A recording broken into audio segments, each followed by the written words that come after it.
Hello friends, welcome to খেল দুনিয়া। আগামীকাল জামশেদপুরের বিরুদ্ধে গুরুত্বপূর্ণ ম্যাচে মাঠে নামছে মোহনবাগান। তো এই ম্যাচে মাঠে নামার আগে মোহনবাগানের কিন্তু একটা দুশ্চিন্তার কারণ আছে, কারণ মোহনবাগানের কিন্তু বেশ কয়েকজন প্লেয়ারের চোটাঘাতের একটা প্রবলেম চলছে।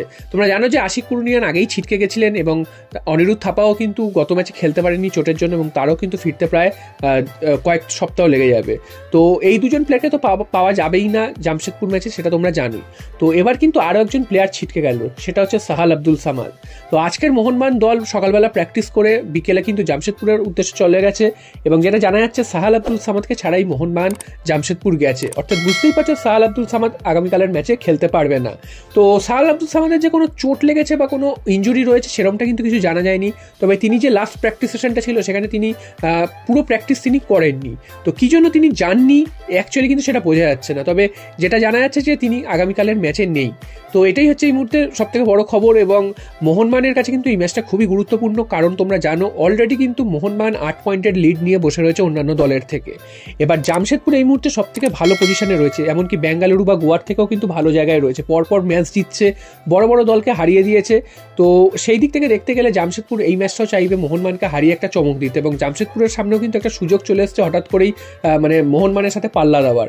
এতদিন তারা কিন্তু কোনো সিনেই ছিল না, হঠাৎ করে পরপর কয়েকটা ম্যাচ জিতেছে এবং ব্যাঙ্গালোর বা গোয়া এরাও পয়েন্ট হারিয়েছে, যার ফলে জামশেদপুরের সামনে সেই সুযোগটা এসছে। তো সেই কারণে জামশেদপুর কিন্তু সেই ফর্মটা ধরে রাখতে চাইবে এবং মোহনবাগানকে হারিয়ে তারাও কিন্তু একটা ধাক্কা দিতে চাইবে। অন্যদিকে মোহনবাগানের সামনে এখন শুধু জয় ছাড়ার কোনো উপায় নেই। মোহনবাগান যদি জিততে পারে সেক্ষেত্রে কিন্তু মোহনবাগান লিগ শিল্ডের দৌড়ে আরও অনেকটাই এগিয়ে যাবে, এবং মোহনবাগান এই মুহূর্তে 15 ম্যাচে 35 পয়েন্ট নিয়ে রয়েছে। যদি কালকের ম্যাচটা জিততে পারে সেক্ষেত্রে 16 ম্যাচে 38। তো বুঝতেই পারছো প্রায় 11 পয়েন্টের ডিফারেন্স হয়ে যাবে অন্যান্য দলগুলোর থেকে, তখন অন্যান্য দলগুলো এমনিই চাপে পড়ে যাবে। তো মোহনবাগানের যেই সমস্যাটা এই মুহূর্তে আমরা দেখতে পাচ্ছি সেটা হচ্ছে গোল মিসের একটা ছড়াছড়ি। মোহনবাগানের 2-3টে প্লেয়ার যদি চোটাঘাতের জন্য নাও থাকে মোহনবাগানের কিছু এসে যায় না, কারণ প্রত্যেকটা বিভাগেই মোহনবাগানের কিন্তু একাধিক প্লেয়ার রয়েছে ভালো ভালো।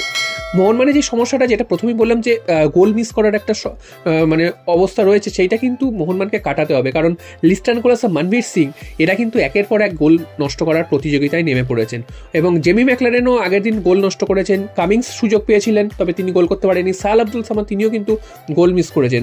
তো এতগুলো যদি গোল মিস করে কোনো গুরুত্বপূর্ণ ম্যাচে, যদি এতগুলো গোল মিস হয় সেক্ষেত্রে কিন্তু মোহনবাগান চাপে পড়ে যেতে পারে।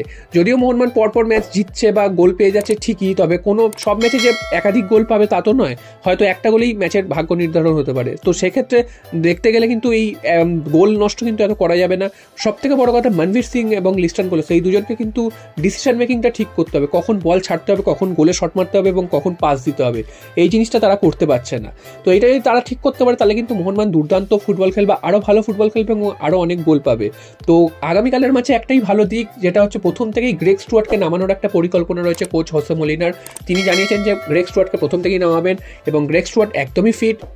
কিছু পরে হয়তো দিমিত্রি পেটারাসকেও তিনি সাবস্টিটিউট হিসেবে নামাতে পারেন। তো এটা কিন্তু মোহনবাগানের জন্য একটা পজিটিভ দিক। অনেকদিন পর গ্রেগ স্টুয়ার্ট ফার্স্ট 11-এ ঢুকবেন বা প্রথম থেকে খেলবেন তেমনটাই কিন্তু জানা যাচ্ছে, এবং গ্রেগ স্টুয়ার্ট মাঠে নামলে মোহনবাগানের মাঝমাঠটা কিন্তু কেমন খেলে সেটা তো তোমরা অলরেডি দেখেইছো। তো গ্রেগ স্টুয়ার্টকে আবার অনেকদিন পর দেখা যাক গ্রেগ স্টুয়ার্ট পুরো মাঠটাকে নিয়ন্ত্রণ করতে পারে কিনা।